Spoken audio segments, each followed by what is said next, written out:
Bienvenue, bonjour à tous. Bienvenue dans cette nouvelle visioconférence sur les arnaques en ligne. Aujourd'hui, partie 2. Cette visioconférence est réalisée en partenariat avec Movadom, Movadom Allier et Adapsia. Elle est financée par la Conférence des financeurs de la prévention de la perte d'autonomie du département de l'Allier avec le concours de la CNSA. Merci à tous de votre participation.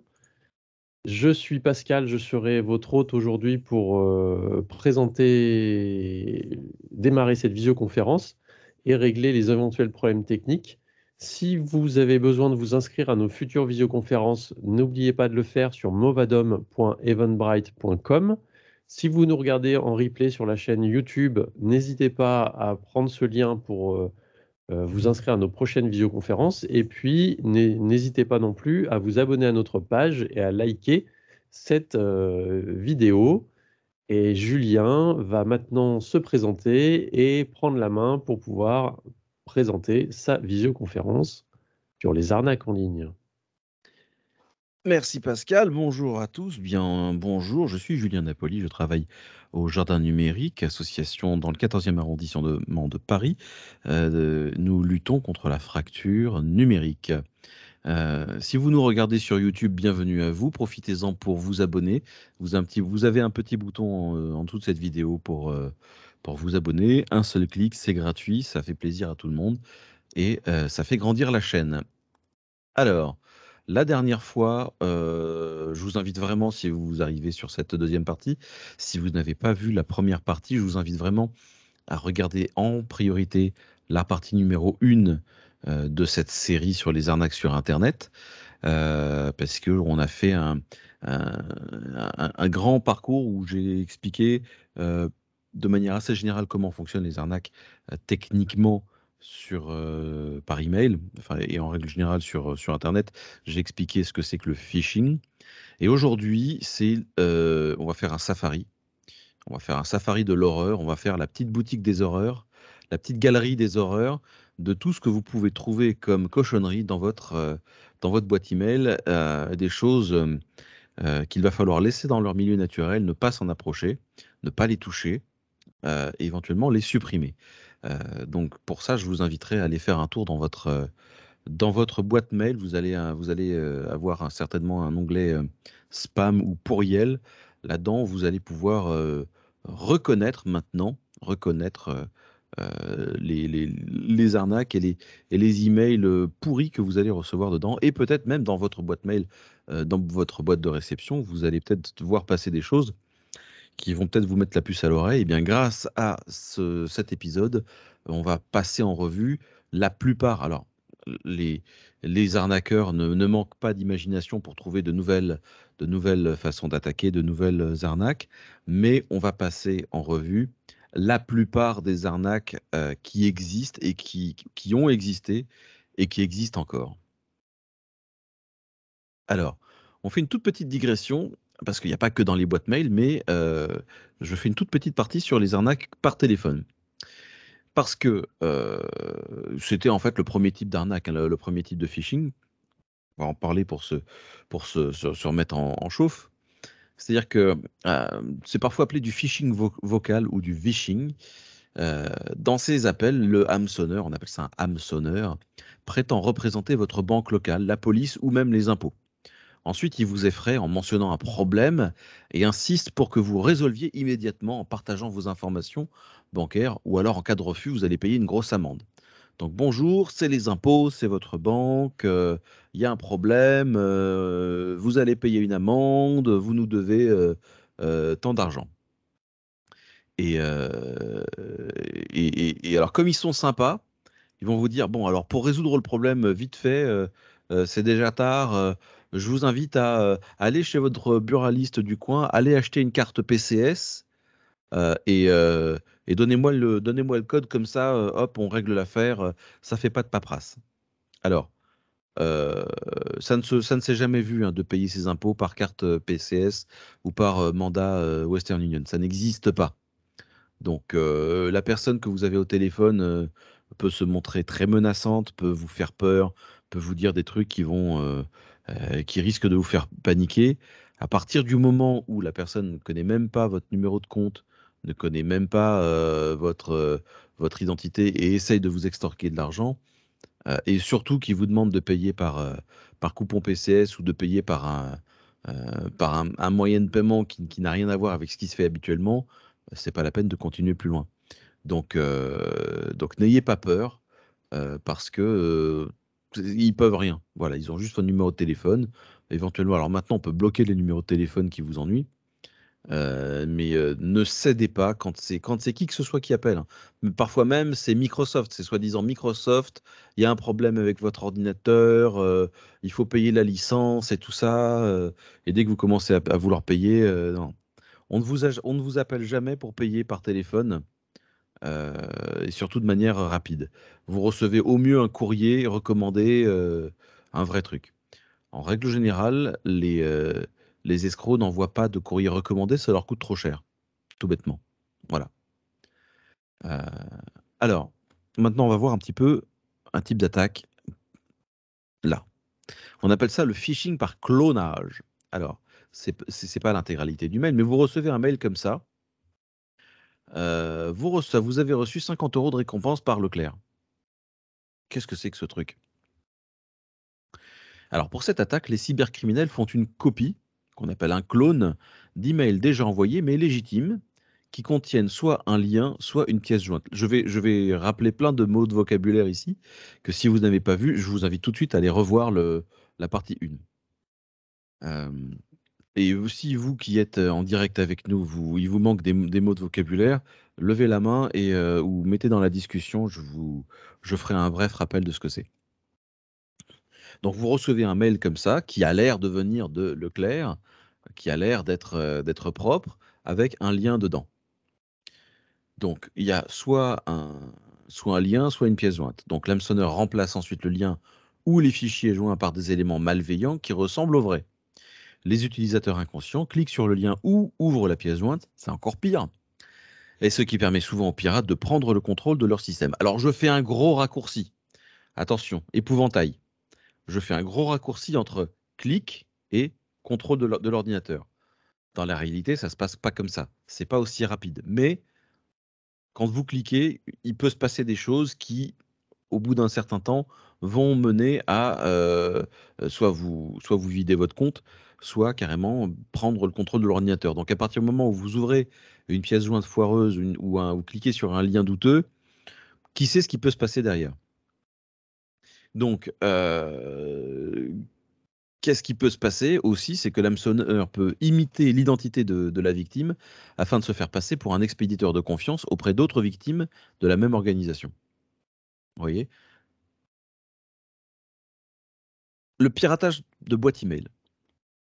Un beau jour, vous recevez un vrai email de vos vraies connaissances qui se trouvaient en difficulté lors d'un voyage et vous demandent une aide financière pour se sortir de là. Il pourrait bien s'agir d'une arnaque suite à un piratage de boîte email. Alors, contrairement aux autres arnaques par email, un piratage de boîte email n'est pas une demande d'argent venant d'un quasi inconnu ou d'une personne rencontrée virtuellement sur un site de rencontre. C'est en effet un ami, un membre de la famille, un collègue qui vous envoie un email à l'aide par email suite à un problème lors d'un déplacement. Alors, là où ça devrait tout de suite vous mettre la puce à l'oreille, c'est que c'est bizarre. Vous ne saviez pas que cette personne était déjà partie en déplacement, mais comme il s'agit bien d'une personne que vous connaissez depuis longtemps, vous croyez qu'il n'y a pas de risque et pourtant c'est bien une arnaque. Que s'est-il passé? Qu'est-ce qui a pu se passer? Eh bien, ce qui s'est passé, c'est que votre contact a été victime d'un piratage de boîte email. On en parlait juste avant. En réalité, l'escroc a auparavant procédé à ce qu'on appelle un piratage de boîte email de cette personne. Il a réussi à rentrer dans sa boîte email et à partir de là, il a envoyé un message à tous les contacts en se faisant passer pour la personne en question. Donc vous recevez un email de votre fille, de votre fils, de votre belle-mère, de je ne sais qui elle s'est fait pirater sa boîte email. Alors, c'est beaucoup plus facile, hein. C'est plus facile que vous l'imaginez, parce que souvent, les mots de passe des boîtes email sont protégés avec des mots de passe faciles à deviner. Et là, je vous ramène tout de suite à notre conférence qu'on a fait sur la sécurité informatique, dans laquelle on a parlé des mots de passe. Un mot de passe de boîte email, euh, c'est facile à craquer, surtout si c'est le même mot de passe utilisé partout. Donc, il suffit qu'il y ait une attaque quelque part ou qu'il y ait des fuites d'une entreprise et on a des mots de passe associés à des boîtes email. Les escrocs tentent leur chance pour voir si le mot de passe du site qui a été piraté fonctionne sur la boîte mail et parfois bingo. Donc ils s'engouffrent dans la brèche, ils vont dans la boîte email de quelqu'un que vous connaissez, qui vous envoie un email à l'aide pour dire bonjour, je suis au fin fond du Mexique, j'ai besoin de 1 milliard de pesos, vite envoie-moi un ticket PCS. Tiens, voilà, on retrouve les fameux tickets PCS, les trucs à gratter ou les Western Union. Alors, euh, ça peut s'agir de la boîte email d'une personne qui s'est déjà fait avoir par une arnaque et qui a donné le mot de passe à l'escroc.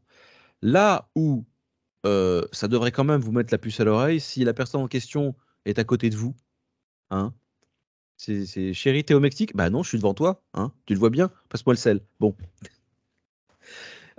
Et là où c'est, par contre, là où ça peut vraiment faire peur, c'est quand vous recevez des emails de personnes décédées. Parce que oui, les boîtes mail de personnes décédées parfois sont laissées à l'abandon, mais les escrocs, ça, ils le savent pas, hein. Donc ça peut faire assez bizarre quand on reçoit un mail de mamie ou de papy qui est parti il y a 10 ans et qui en fait, non, il est encore vivant, il est coincé au Mexique. Alors dans la même veine que le piratage de boîte email, il y a ce qu'on appelle l'arnaque au mot de passe piraté. Vous recevez un email, un inconnu affirme avoir piraté votre ordinateur. Quelle horreur. Cette personne affirme ensuite avoir des informations compromettantes sur vous. Ah bah dis donc, c'est du propre. Hein, qu'il sait tout ce que vous faites sur Internet, qu'il sait sur quel site porno vous allez, et puis il vous demande une rançon en échange de son silence. Cette rançon est sous forme de Bitcoin, et elle est due sous 48 heures, sinon la honte internationale s'abattra sur vous et sur votre famille. Alors il se peut même qu'il pousse le bouchon encore plus loin, et que pour prouver qu'il a bien piraté votre boîte email, il vous envoie votre propre mot de passe. Alors là, la menace semble vraiment, vraiment bien réelle, car il s'agit en effet de votre vrai mot de passe. Comment il a fait? Alors, ne cédez pas à la panique, parce qu'en y regardant de plus près, il y a sans doute un détail qui cloche. Déjà, le mot de passe en lui-même, en effet, si c'est votre vrai mot de passe, plutôt, est-ce que ce serait pas, est-ce que ce serait pas dire, est-ce que ce serait pas plutôt un ancien mot de passe?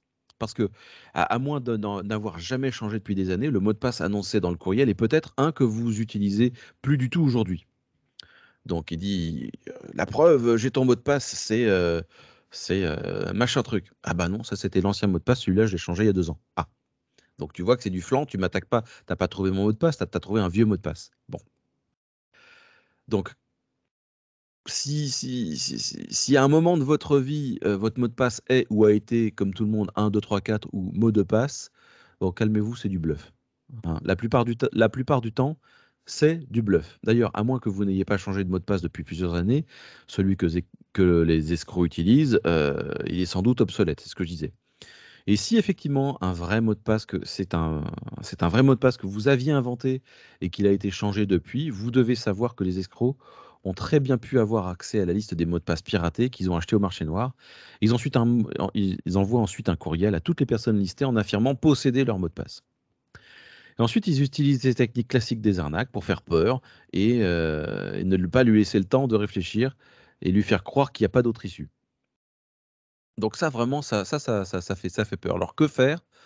Déjà, ne pas payer, hein, ne pas payer, se rendre sur votre boîte email et tout de suite changer le mot de passe. Voilà.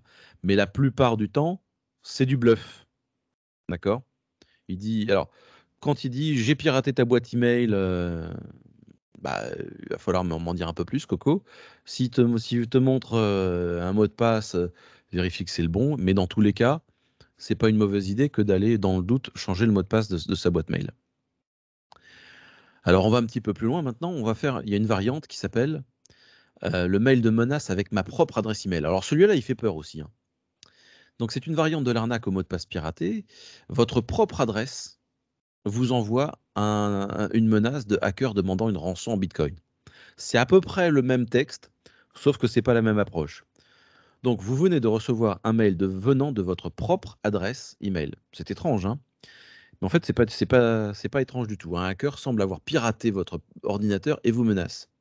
Ce dernier affirme ensuite avoir programmé un virus que vous auriez attrapé en visitant un site porno, encore une fois, hein.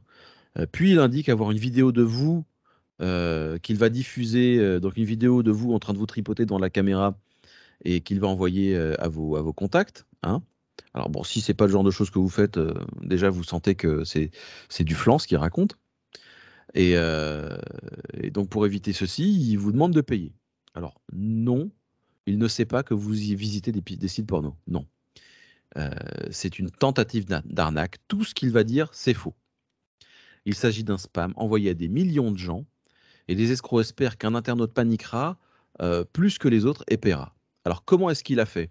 Parce que c'est vrai, comment il fait pour envoyer, si votre email c'est danielbichon@gmail.com, que vous recevez un email de la part de danielbichon@gmail.com et que vous êtes monsieur Daniel Bichon, on pourrait imaginer que le gars, il a eu accès à votre boîte mail. Alors en fait, je ne vais pas rentrer dans les détails techniques, mais c'est très facile à faire. C'est vraiment à la portée de n'importe qui. Il suffit dans les paramètres de votre logiciel de messagerie de paramétrer l'adresse email de l'expéditeur. Et vous n'êtes pas obligé de mettre votre propre adresse email. Vous pouvez mettre l'adresse de n'importe qui. Hein. Donc c'est très très facile à faire. Mais les anti-spam maintenant, ils commencent à repérer le truc. Ils commencent à dire non, non, là ça colle pas. C'est envoyé de Daniel Bichon, mais ça vient pas de là où Daniel Bichon il envoie des emails. Alors s'il y a un Daniel Bichon qui regarde, bonjour à vous. Je ne sais pas si vous existez. Je viens d'inventer. Donc là aussi, c'est des choses qui font peur. Mais à partir du moment où vous recevez un mail en anglais ou en français d'un gars qui vous menace et qui vous demande de payer en Bitcoin, c'est du bidon. Mais ça fait peur. Mais ça fait peur. Alors maintenant, on va attaquer ce qu'on appelle les arnaques à la nigérienne. Les arnaques, donc c'est un vrai nom, ce sont les arnaques nigériennes 419. C'est une des premières et des plus anciennes escroqueries d'Internet. Alors cette arnaque n'est pas née au Nigeria, mais ce pays a connu une très forte activité de ce type d'arnaque, au point qu'un article de loi a été, un article dédié a été écrit dans le code pénal nigérien spécifiquement pour cette fraude, et il s'agit de l'article 419. Donc du coup maintenant, ce type d'arnaque que l'on va voir maintenant s'appelle les arnaques nigériennes ou les arnaques 419 en hommage à cet article de loi. Et je salue le Nigeria qui a créé un article de loi pour punir ce genre d'agissement. Donc c'est un email qui est envoyé généralement avec un gros texte, soi-disant envoyé par quelqu'un qui prétend être un prince nigérien ou un fonctionnaire du gouvernement ou un membre d'une famille royale qui a besoin d'aide pour transférer des millions de dollars en dehors du Nigeria. Alors ça peut être d'un autre pays, hein, mais ça peut être, mais l'idée elle est là. Alors cet email est marqué comme important ou urgent ou privé et son expéditeur demande au destinataire de fournir un numéro de compte bancaire pour garder les fonds. Alors la duperie réside dans le fait que le destinataire sera tenu de fournir divers documents, des en-têtes, des lettres, des factures, des factures en blanc, des numéros de compte bancaire et d'autres informations confidentielles qui seront utilisées éventuellement dans d'autres escroqueries. L'expéditeur promet de vous envoyer votre part d'argent dans les 10 à 14 jours ouvrables. Voilà, c'est sympa. Donc ça, c'est une arnaque qui permet à l'escroc d'obtenir des vrais documents frais, propres, qu'il va lui utiliser dans une autre arnaque pour un autre plus gros pigeon. Donc il va dire, là par contre, il cherche pas à récupérer de l'argent, mais il cherche des documents. Donc si vous êtes intéressé par 10% de 1 milliard de dollars, vous allez lui envoyer tout ce qu'il veut. Hein. Vous envoyez un numéro de compte, vous envoyez une facture, un papier en tête et tout. Le gars, il n'a rien à faire, c'est vous qui travaillez pour lui. Évidemment, vous ne vous enverrez pas un centime. Alors voici un exemple d'arnaque à l'héritage. Donc l'arnaque à l'héritage, c'est une tentative d'escroquerie à la fois très ancienne et très commune encore aujourd'hui. Alors ça existait par courrier papier hein, à l'époque, ça existait par courrier postal. Ça avait plus de classe, je trouve. Donc les escrocs vous envoient un mail vous informant que vous avez été choisi pour toucher un fabuleux héritage providentiel. Vous recevez une lettre généralement très longue et très polie d'un inconnu indiquant notamment posséder une forte somme d'argent, mais cette personne se trouve malheureusement dans une situation critique qui l'empêche d'en profiter. Oh, la pauvre.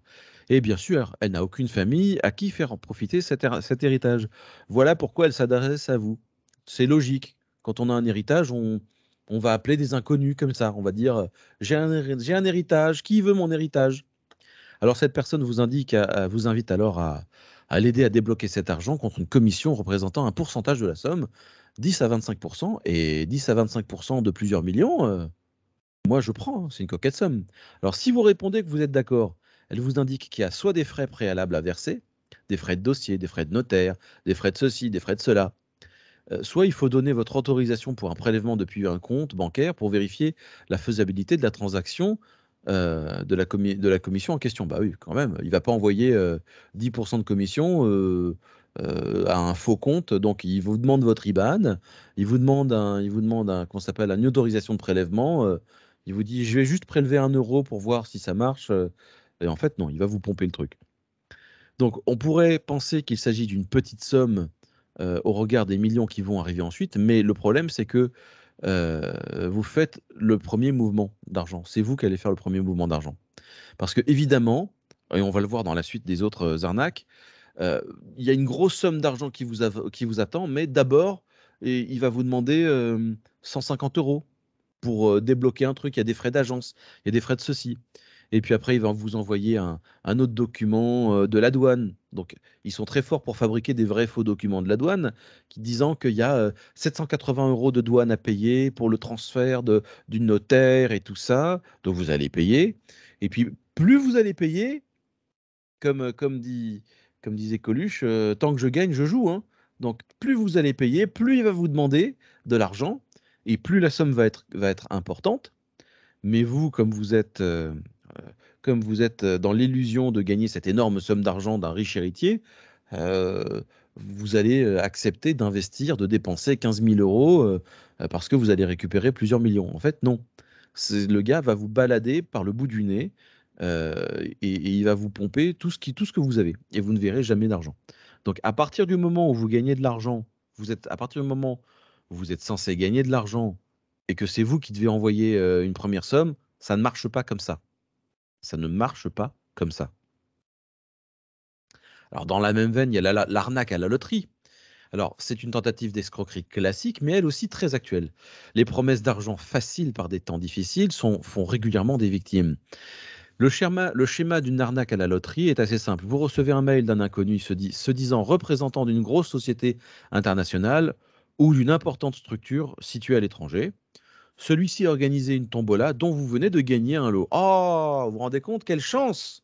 Quelle chance! Mon email, alors que je n'ai pas participé, hein, mon email a été tiré au sort, hein, et j'ai gagné un lot. J'ai gagné un lot, c'est pas forcément le premier prix. Ensuite, il vous invite à prendre contact avec lui. Donc, le gars, il est plus ou moins notaire ou je sais pas quoi pour procéder à la remise du gain. Si vous répondez, il vous sera demandé de verser une avance pour payer les frais de dossier. Ah bah tiens, voilà, hein, premier mouvement de fonds. Envoyez, il y a des frais de dossier. Pour gagner 1 million, il y a des frais de dossier. Et si jamais vous versez cette somme d'argent, vous n'aurez plus de nouvelles de votre contact. Et bien sûr, vous ne recevrez jamais le lot. Alors, au meilleur des cas, il va vous demander 532 € pour frais de dossier. Vous envoyez 532 € et puis hop, silence radio derrière. Mais des fois, ils s'accrochent et puis ils vont vous en demander de plus en plus. Euh, donc, il vous invite ensuite à prendre contact avec. Euh, non, ça, j'ai dit. Oui, parce que j'ai un texte, hein. Pour certains trucs, j'ai un texte. Alors d'ailleurs, on peut se demander pourquoi il fallait verser des frais de dossier, hein, c'est ce que je disais, alors que le montant du lot était facilement couvert par enfin, le montant des frais était couvert par le montant du lot, quoi. C'est-à-dire que si vous gagnez 100 000 € qu'il y a 500 € de frais de dossier, ils ont qu'à vous envoyer 99 500 €. Et puis, ils se gardent eux-mêmes les frais de dossier. Non, non. Alors, quand on parle des tombolas, attention, il y a la tombola Microsoft. Alors, attention les yeux, vous allez recevoir un véritable billet de tombola véridique et comment ça s'appelle et officiel de la part de Microsoft. Voilà, c'est beau, hein? C'est un véritable billet gagnant de la loterie Bill Gates. Alors, c'est pour ça, les Nigériens et les Africains sont très forts et sont très créatifs à ce niveau-là pour faire des trucs plus vrais que nature, n'est-ce pas? Alors, vous recevez aussi parfois celui-là. T'as levé la main ceux qui ont déjà reçu un mail comme ça.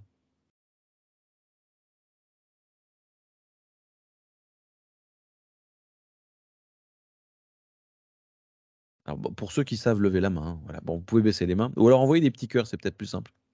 Vous envoyez des petits cœurs, vous envoyez des petits trucs comme ça.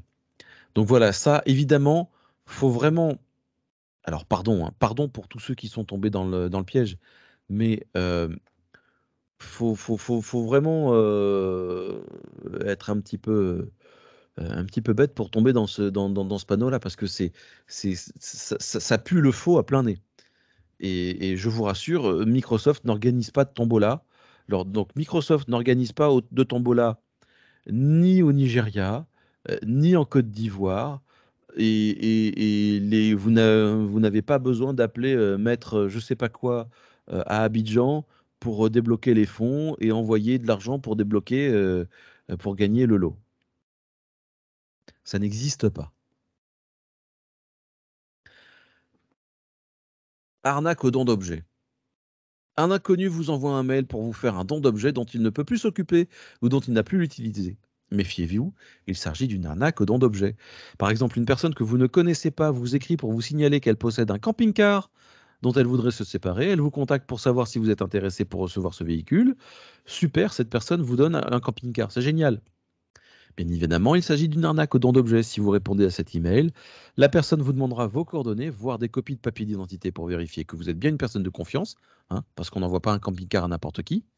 Puis, elle vous signalera qu'il faut régler des frais, alors des frais de douane, des frais administratifs, des frais de transport, des frais de remorquage.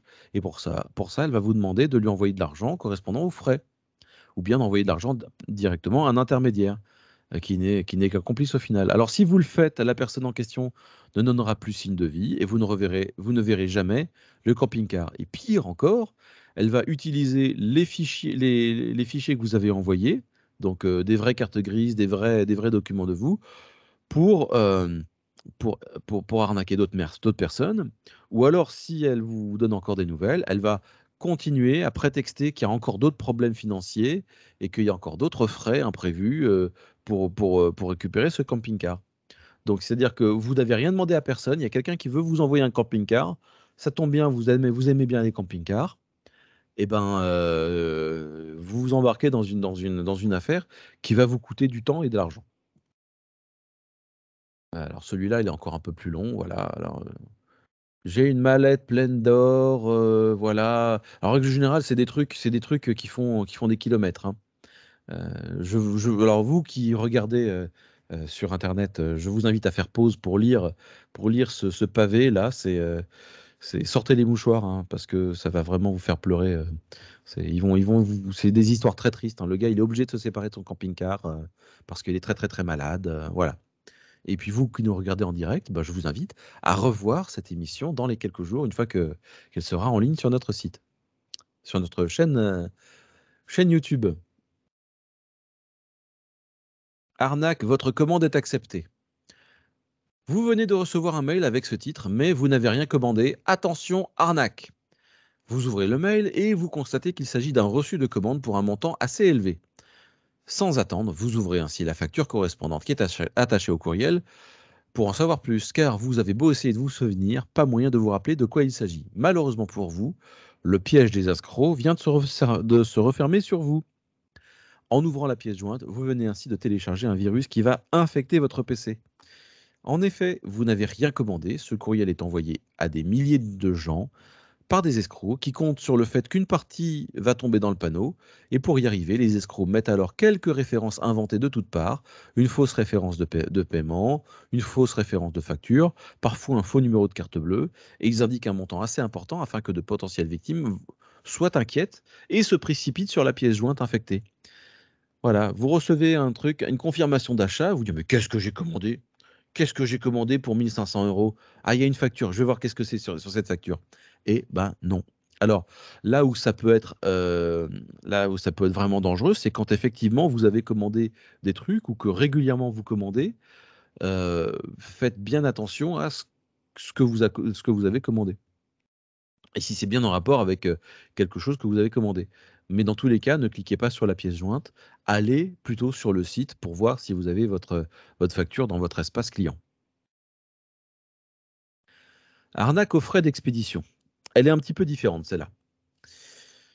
Donc ça commence par un mail qui vous informe que vous devez payer des frais d'expédition complémentaires afin qu'un colis vous soit livré. Ah bah ça alors, mince alors. Alors, cas numéro 1, j'ai rien commandé du tout. Hein, j'ai rien commandé du tout. Qui c'est qui me demande de payer des frais d'expédition? Cas numéro 2, vous commandez régulièrement. Et là, ça peut faire tomber une première barrière pour dire, tiens, mais il y a un problème avec les frais d'expédition? C'est bizarre. Donc effectivement, heu, si vous commandez sur internet ou alors que vous attendez un colis ou même que vous avez déjà envoyé un colis par vous-même, vous devez être particulièrement attentif dans ce cas. En effet, on a l'habitude de recevoir des messages de Colissimo, de Chronopost, de FedEx et nos barrières ont tendance à baisser. Le mail que vous recevez dans ce cas va vous expliquer qu'il y a un problème avec les livraisons de vos colis, dans un sens ou dans un autre, hein, que vous envoyiez ou que vous receviez un colis. Tout d'abord, le mail se veut rassurant et précise que votre colis est bien en route. Ah, enfin une bonne nouvelle. Donc, il a bien été expédié, pas de problème. Mais le problème viendrait de l'expédition. En fait, le mail indique qu'une partie des frais de transport reste à régler. Par exemple, là, il y a 1 euro, il manque 1 euro. Colissimo qui vous embête pour 1 euro. Donc, ce mail vous invite à cliquer sur un lien pour payer les soi-disant frais d'expédition. Il précise également que la livraison sera complétée seulement après le paiement des frais de transport complémentaires. Donc là, pour le moment, on est en train de lire un mail qui dit qu'il y a un problème avec une livraison. Soit qu'on est en train d'envoyer, soit qu'on attend de recevoir. Ça a l'air assez sérieux. Donc ces pseudo frais d'expédition dissimulent en réalité une tentative de phishing. En regardant de plus près le message, on s'aperçoit que ça a été envoyé par un truc du genre centre distribution, tout court, et que l'adresse email est un truc complètement improbable. euh, et le plus simple, c'est d'ignorer ce genre de mail, de les envoyer à la poubelle.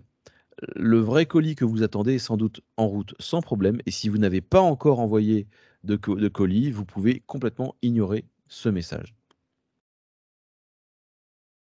Alors, ce genre de truc, on verra. Alors il y a 50 slides, mais en vrai, il y en a moins, parce que dans les derniers slides, on prendra 5 minutes sur la fin, où on débordera un petit peu, parce que c'est vraiment le diaporama des horreurs. Vous allez voir que vous recevez parfois des mails qui sont criants de vérité avec le vrai logo Colissimo.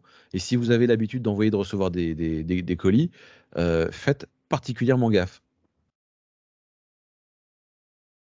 Bah tiens, voilà, par exemple. Ça, c'en est un autre. Attends, est-ce que je peux avancer un peu? Fais voir. Non, c'est là. Voilà. Donc vous recevez un truc, ça a l'air criant de vérité, hein. Ça utilise le code couleur, bien comme il faut, ou alors adresse manquante. Vous avez envoyé un colis, mais il manque l'adresse. Comment ça peut arriver? Non, ça n'existe pas.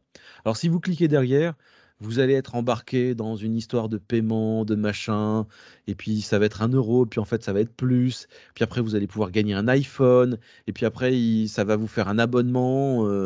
Enfin, c'est un truc terrible. Donc je vais pas vous embarquer là-dedans, mais euh, dès cette première étape, c'est passer votre chemin. Alors, quelque chose qui était d'actualité, attention, celui-là je l'ai reçu aussi. Arnaque Covid-19, faux courriel de remboursement d'impôts. Vous avez peut-être reçu un email des impôts qui vous indique que vous pouvez bénéficier d'un remboursement d'impôts de 498,87 euros. Et il s'agit d'un phishing visant à obtenir des informations personnelles comme les données bancaires par exemple. Alors celle-là, elle est plutôt grossière comme arnaque, hein. Mais franchement, c'est gonflé. Alors les escrocs profitent à la fois de la pandémie du Covid-19 et de la période de déclaration des revenus. Ils font ça en période de déclaration de revenus, hein, pour lancer une campagne de phishing. Ils se font passer pour un service gouvernemental et ils ont envoyé un grand nombre de mails à travers la France.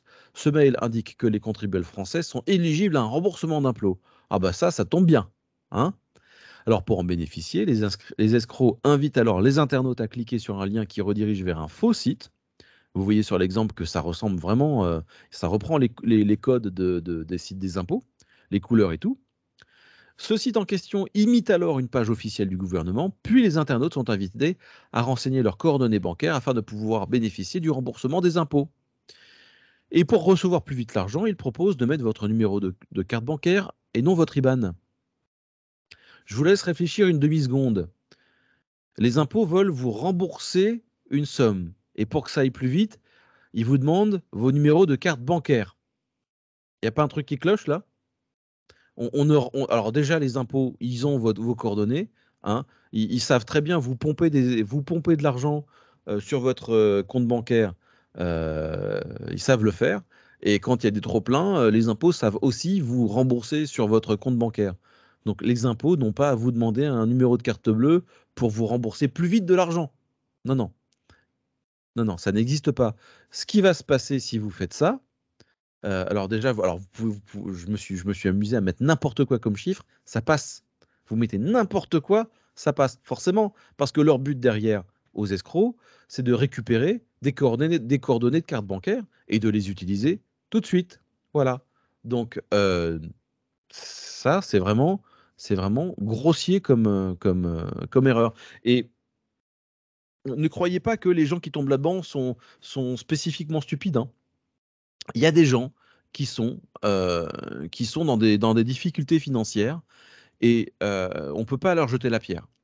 Il y a des gens, dès que ils ont quelque chose d'à peu près officiel qui leur dit qu'on peut se faire rembourser de l'argent ou rembourser des impôts, eh ben, ils vont tenter, hein, ils vont tenter le coup. Malheureusement, ce sont ces personnes-là qui ont déjà pas grand-chose qui vont se faire encore plus siphonner. Alors, arnaque de l'emploi à domicile. Attention. Alors, pour info, ma compagne a été victime de ce genre de choses et elle a eu le bon réflexe. Je vais vous expliquer. Euh, sur un site de petites annonces, vous avez repéré une offre d'emploi à domicile pour un travail assez simple et plutôt bien payé. Ou pire, vous avez été contacté par un employeur qui a vu votre CV sur Pôle emploi. Alors, on va en parler de ce genre d'arnaque sur les sites d'emploi et sur les sites de rencontres, mais là, c'est dans le cas où vous recevez un email de la part d'un employeur qui a vu votre CV sur les sites d'annonces d'emploi. Alors, sachez que c'est extrêmement facile de se faire passer pour une société, de s'inscrire comme société sur les sites d'annonces d'emploi et de balancer des vraies fausses annonces d'emploi de ce type-là. Donc, pour peu que vous ayez cliqué sur postuler ou envoyer contacter une personne par email, vous recevez un mail qui vous dit on a un truc très simple, très très simple. euh, c'est vous avez rien à faire. Votre but à vous, c'est vous allez recevoir des chèques de loyer, hein. Alors, le prétexte, c'est nous sommes une société, on est à l'étranger, on cherche à embaucher une personne de confiance. Attention, hein, pour faire un travail à domicile, parce que les escrocs n'envoient pas d'argent à n'importe qui, hein. Attention, hein. Ils cherchent une personne de confiance. Ils cherchent un gogo de confiance, un gogo de qualité. Donc, une société à l'étranger cherche à embaucher une personne pour effectuer un travail à domicile. Et il y a deux grandes variantes à cette escroquerie qui portent sur le type de poste proposé. Alors, bougez pas que je vérifie dans mes trucs. Combien de slides j'en ai? Un emploi à domicile. Voilà, c'est ça.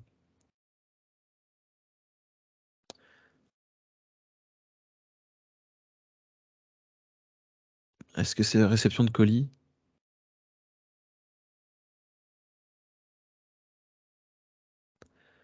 Je suis à San Francisco, machin, j'ai besoin de récupérer des colis. Ouais, c'est ça. Alors, on va pas faire le détail dans les grandes, on va pas parler dans le détail, mais en fait, qu'il s'agisse soit de faire de la envoi-réception de colis, soit intermédiaire financier, le principe est le même. Alors, envoi et réexpédition de colis. Le premier type d'emploi, donc, le but, c'est simple, c'est on vous invite à réceptionner des colis. Donc, vous allez recevoir des vrais colis que les représentants de la société expédient chez vous. Et ensuite, il suffit de réacheminer ces produits vers une adresse à l'étranger. Rien de très compliqué en somme. Malheureusement,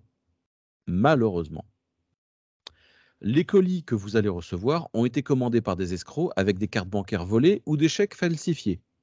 Premièrement. Donc vous vous rendez complice de recel de biens achetés illégalement.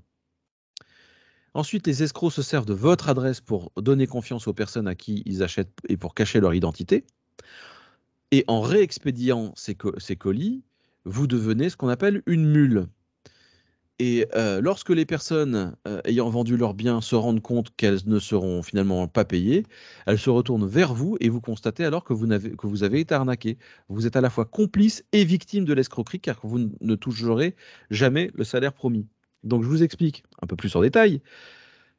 Les escrocs escroquent des gens, c'est leur métier, hein. Les escrocs escroquent des gens sur Le Bon Coin, sur eBay, pour qu'ils vous envoient leurs produits chez vous. Vous qui avez une adresse, une vraie adresse en France, vous réexpédiez ces colis à une autre adresse, l'adresse de votre soi-disant employeur, qui peut être à l'étranger. Donc, vous allez payer vous-même les frais d'expédition. Mais comme vous avez un salaire très intéressant, vous dites, bah, c'est bon, mes frais seront couverts par le salaire. Et en fait, non. Vous ne serez jamais payé. Et en plus de ça, comme les escrocs ont déjà escroqué les premiers expéditeurs qui n'ont pas payé non plus, hein, ils ne les ont pas payés non plus, les expéditeurs vont vous contacter, vont envoyer la police chez vous parce qu'ils croient que c'est chez vous, ils croient que c'est vous le client. Donc vous allez être embarqué, excusez-moi du terme, mais dans une sombre merde, dans une histoire, et alors là, vous êtes à la fois victime et complice. Bravo. À partir du moment où on vous demande de faire l'intermédiaire, qu'on vous promet qu'on va vous envoyer de l'argent, que vous gardez une commission, ça pue. Ça pue. Le deuxième exemple, c'est intermédiaire financier. Allez, c'était celui-là. Je sais plus, enfin, c'est trop petit, j'arrive pas à lire. Donc le second genre d'emploi proposé consiste à être un intermédiaire financier employé à domicile, c'est-à-dire la réception de chèques entre la société qui propose ce poste et ses soi-disant clients. Là encore, le travail est simple. Il suffit de recevoir chez vous des chèques, puis de les encaisser. Voilà. Donc vous recevez des vrais chèques, vous les encaissez, et ensuite, vous devez faire un virement de type mandat cash ou Western Union à destination de votre soi-disant employeur. Et vous gardez avec vous un certain pourcentage de la transaction en guise de commission. Par exemple, vous recevez un chèque de 1 000 euros, vous réexpédiez 900 euros, vous gardez 10%, vous gardez 100 euros. Malheureusement, les chèques reçus se révéleront être des chèques volés. Et comme il faut plusieurs jours avant que la banque ne s'en aperçoive, vous aurez déjà peut-être tout dépensé. Dans cette arnaque, vous perdez gros parce qu'aucun des chèques ne sera crédité et tout l'argent que vous avez pu envoyer sera perdu. Les mandats cash n'existent plus. Ah, merci la Poste, les mandats cash n'existent plus. Mais il y a encore les Western Union et les tickets PCS, hein. Vous avez un employeur qui vous demande des commissions par ticket PCS. Franchement. Ah bah merci. Merci la Poste d'avoir terminé les mandats cash. Celle-là, j'insiste vraiment parce que alors ma compagne elle a postulé à quelque chose. Alors elle a postulé à un emploi pour être magasinier dans une boutique. Alors on a regardé l'adresse de la boutique. L'adresse, enfin l'adresse existe, mais ce n'est pas le même genre de boutique. Et la personne a dit, je vous la fais en cours, a dit très bien, votre profil nous intéresse. Alors, on va vous envoyer un chèque de 1 500 euros, hein, pour couvrir les frais d'assurance et qu'on s'appelle de tenue de travail. Donc, on vous envoie un chèque de 1 500 euros et vous allez envoyer, et ça va servir à couvrir les 1 200 euros d'assurance obligatoire à laquelle vous devrez souscrire pour la société. Mais vous inquiétez pas, c'est nous qui vous le payons. Voilà. Donc, le but du jeu, c'est toujours le même, hein. On vous envoie un chèque, vous en gardez une partie et vous allez payer quelque chose d'autre avec. Ça n'existe pas. Un employeur paye directement l'assurance, mais on ne fait pas des micmacs comme ça. Alors, j'insiste sur cette histoire de chèques qui vont dans tous les sens. Vous recevez un chèque de 1 000 euros. Donc vous recevez un chèque de 1 000 euros. Vous dépensez 900 euros à destination de votre soi-disant employeur escroc. Donc il vous reste 100 euros sur votre compte. Vous allez faire des courses, vous achetez un paquet de chips, vous allez à Picard, hop, il vous reste 2,50 € sur votre compte, voilà. Vous vous mettez bien, hein, voilà. Et votre compte est à zéro. Vous avez dépensé donc tous les 1 000 €.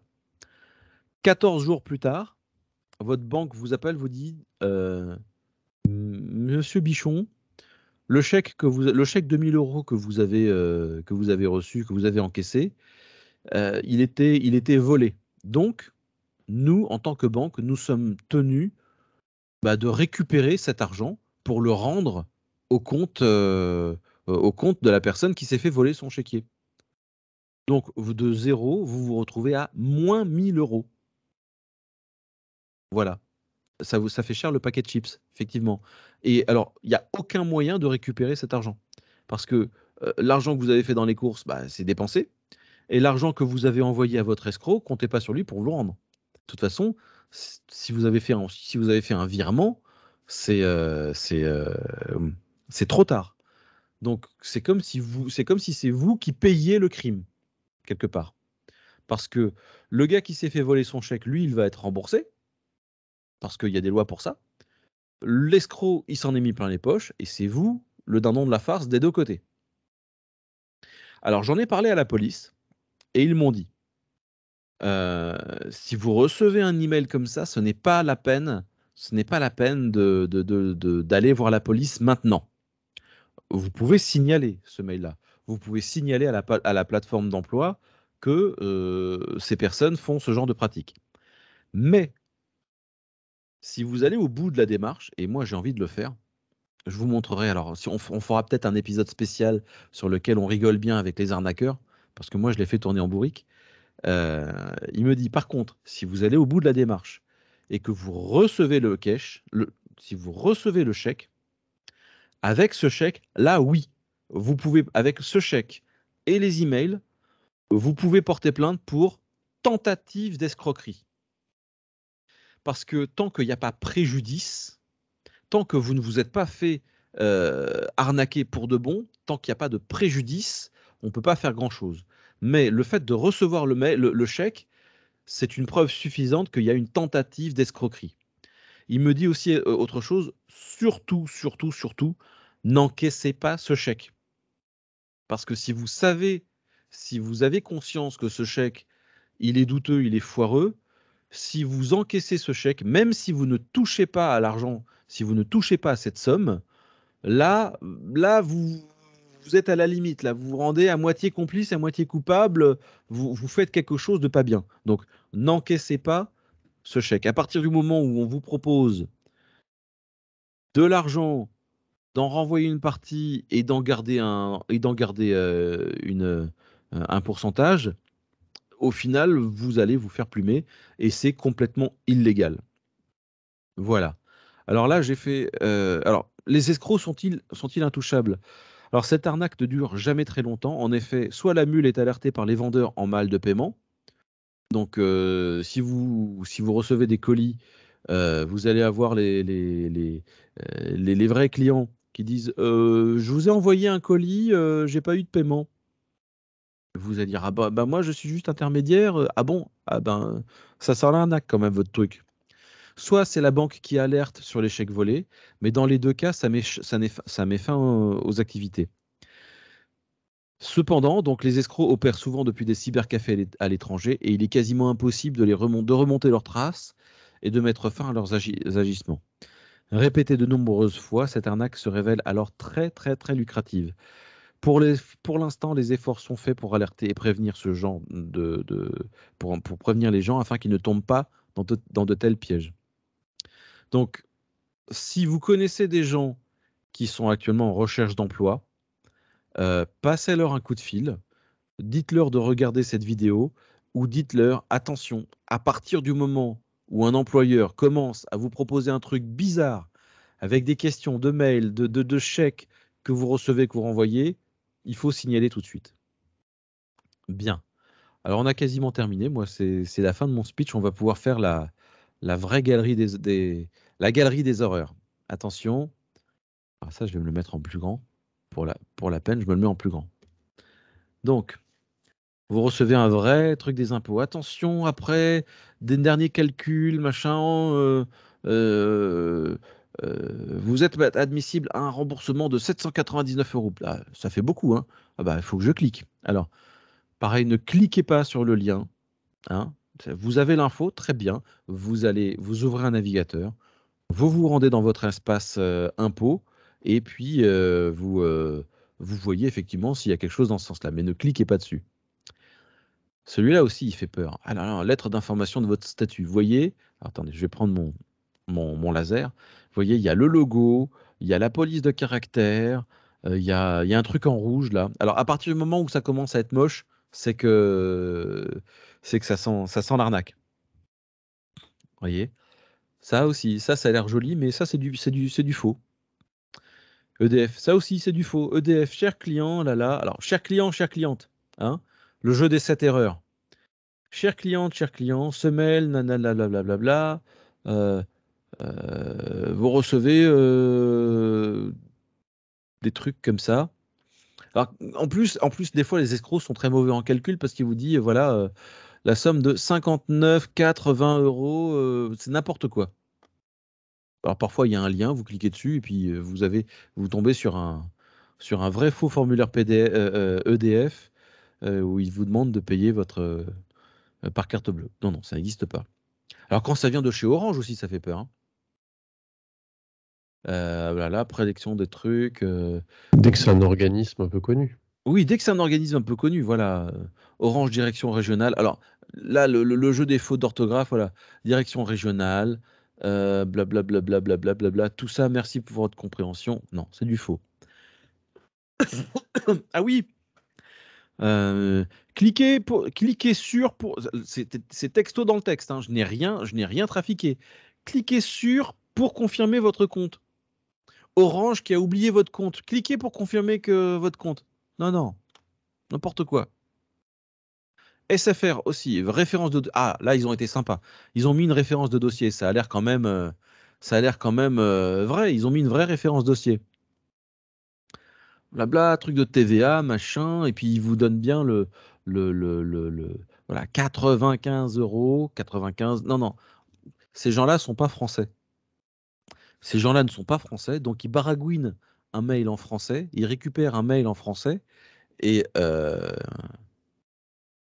Est-ce que tu peux couper ton pointeur parce qu'en fait ça ralentit la présentation et les slides ont un petit décalage par rapport ah d'accord, à voilà. ta voix. Ça marche mieux là? Voilà, moi j'ai toujours le pointeur qui se balade un peu. Ouh là là. Ouais. Ça y est, on est chez SFR. Alors lequel? Moi j'en reçois pas mal en ce moment aussi sur de la gendarmerie ou de la police. Ah oui, ah On oui, n'a oui, pas oui. parlé de cela.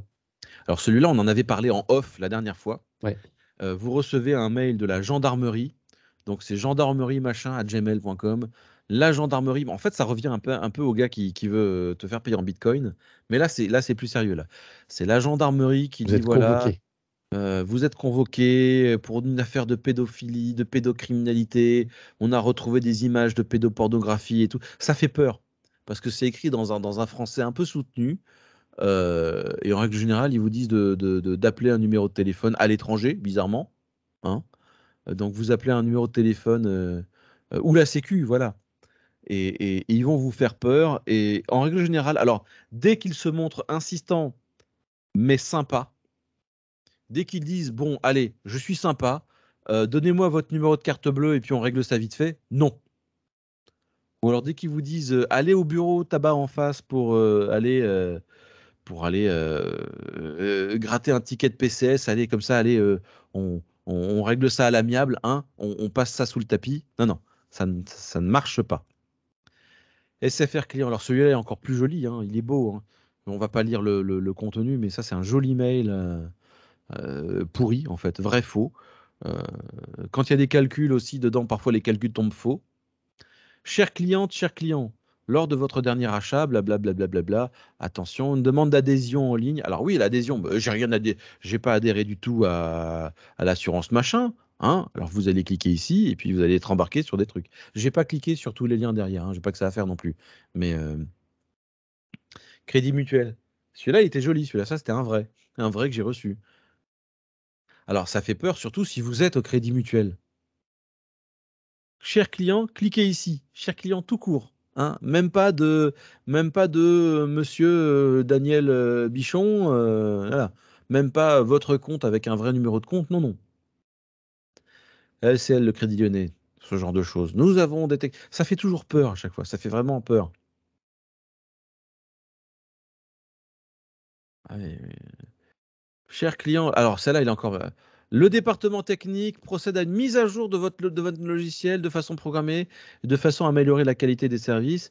Nous vous demandons avec bienveillance de remplir le formulaire ci-dessous. Nom, prénom, identifiant LCL et code d'accès LCL. Il ne recule devant rien. Il tente. Il tente. Depuis quand on répond à un mail comme ça au Crédit Lyonnais pour lui confirmer l'identifiant et le code d'accès? Ils connaissent leur boutique quand même, ils savent ce qu'ils font. Le bon sens a de l'avenir, Crédit Agricole. Lors de votre dernier achat, alors oui, alors déjà, si vous payez sur Internet, première barrière qui tombe, et si vous êtes au Crédit Agricole, deuxième barrière qui tombe, là, attention, vous recevez un mail qui dit que par rapport à votre dernier achat, il y a un problème de carte bleue, tout ça, faites attention. Appelez votre banque directement. Arlette, tu dis la bêtise aussi, mais oui, mais quand parfois on est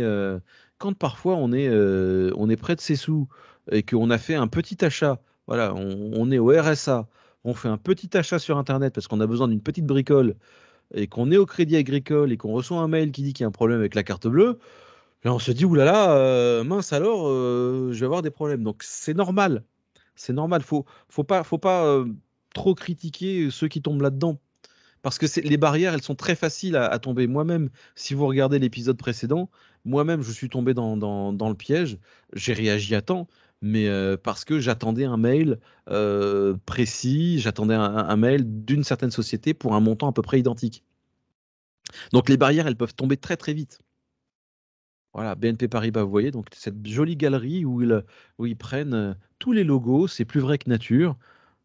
Voilà, alors je vais aller un peu plus vite, hein, mais vous pourrez faire pause, vous qui nous regardez sur YouTube, vous pourrez prendre le temps de lire. Alors, re-forward J'aime bien confirme. le ci-dessous, là, Où ça, où en ça? On cliquant clique. ci-dessous. Ah oui, oui, oui. Ah bah oui, voilà. C'est trop fait de fautes. Ça peut arriver une coquille. Hein. Oui, Les arnaqueurs ils sont bêtes, mais ils s'améliorent. pas Le problème, c'est forcément. qu'ils s'améliorent. Non, non, Ouais, non. ouais. En fait, les arnaqueurs sont au niveau de la bêtise, si je puis dire. Les arnaqueurs se mettent au niveau de la bêtise de leurs victimes. Ils savent qu'ils n'ont pas besoin de dépenser trop d'énergie pour faire des trucs vraiment bien foutus, parce que les premières victimes vont tomber dans le panneau.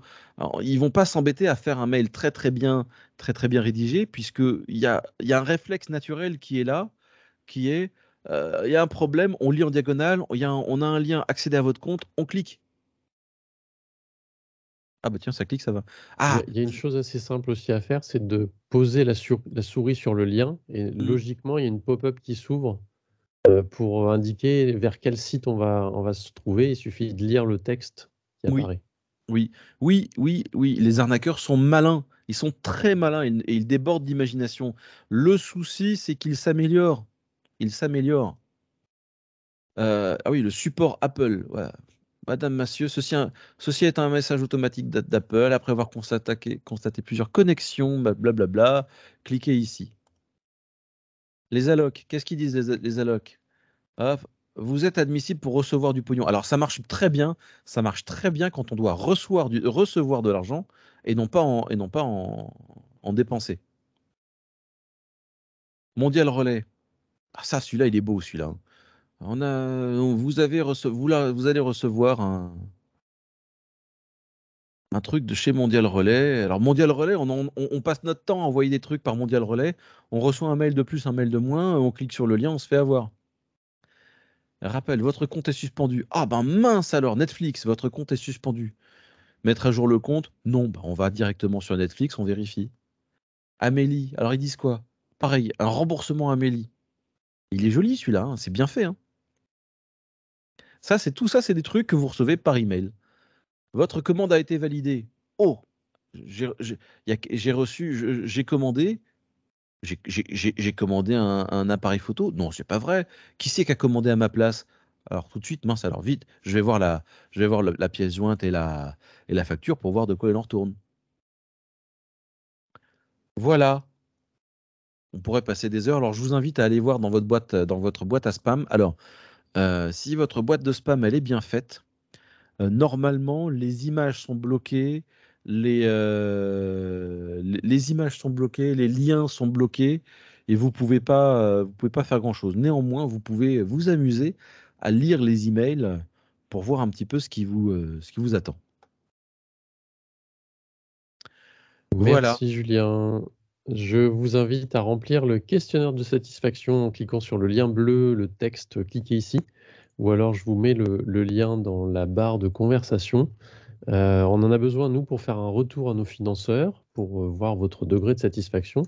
Et également, vous avez un petit champ libre ou que vous pouvez remplir avec un texte de votre choix pour nous donner des idées de nouvelles visioconférences que vous souhaiteriez que l'on aborde. Les projets de Gwendoline Cotrez et de Movadom, donc il y a la chaîne YouTube qui est ici. Non, le lien, ce n'est pas une arnaque, Annette. Les liens que vous avez dans Teams, dans la barre de conversation, sont des vrais liens. Donc, je vous ai mis la chaîne YouTube dans la barre de conversation. Vous avez également le lien pour vous inscrire à nos visios. N'hésitez pas à le partager auprès de vos proches ou auprès de vos bénéficiaires, si on a des professionnels qui sont avec nous aujourd'hui. Et puis, le livre audio et le podcast, les podcasts, est coécrit entre Isabelle Palassin et Gwendoline Cotrez sur le déménagement des seniors, donc téléchargeable gratuitement et écoutable quand vous en avez envie. Prochaine visioconférence, c'est le 7 juin à 10h30. C'est comment préserver son autonomie en acceptant de l'aide. Merci encore Julien. Merci au département de l'Allier et à la conférence des financeurs pour le financement de cette visioconférence. Si vous avez la moindre question, c'est sur contact@movadom.com, un petit mail à Gwendoline et elle vous répondra. Merci beaucoup. On se retrouve très vite pour les questions. Je vais couper l'enregistrement. Je vous dis à très bientôt.